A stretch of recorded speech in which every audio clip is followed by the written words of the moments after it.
Менә җәмәгать бүген Алла насып итте.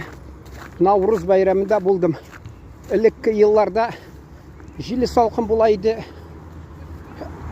Күңелсез буладыр, инчтер төшергән дә һәм концерт программасы ошап та җитмидер. Бүген канәгатьләндерде мине. Чөнки төрле милләт вәкилләре, кешеләре җырладылар, биеделәр. Бигрәк тә төрки халыкларының җырлары, биюләре ошады. Ни дисәң дә, жан тартмаса да кан тарта дип татарда бушка әйтмәгәннәрдер. Шунда мин аларны видеоларын төшердем инде. Әйе, шунасы менә инде вакыт калгач азрак төшерә башладым видеонда. Үзбәк Икрам Али Андижаннан килгән. Ул пулау ясап ята. Зур Казанда пулау ясаган. Инде ул шуны интервью алдым үзбәк тел, татар телендә. Әйе, содан телефон язып алдым. Мен әйтәм, менә кайсы кешеләр миңа мөрәҗәгать итәләр, сорау белән чыгалар. Бәйрәм пулау ясарга дип, мен әйтәм, телефоныңны бир дип, бирде, сөйләштек. Татар телендә сөйләштем, үзбәкчә бер-берне аңладык. КамАЗ заводына килгән эшләргә, кайсы завод дисәм, мен әйтәм, анда төрле прессорамный, литейный, кузнечный бар, агрегатный. Ул әйтә, литейный да, мен әйтәм, ЦТСЛ дигән цех, точно, наша цветного литья, нәрсәме.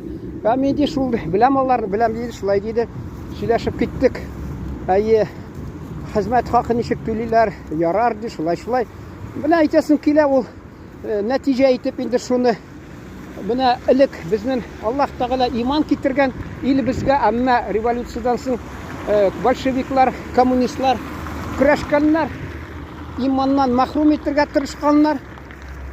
Шунарга халкыбызны инде хәзер менә иман кайтып килә дип ышанам, чөнки алар бер ягыннан өйрәтә безне.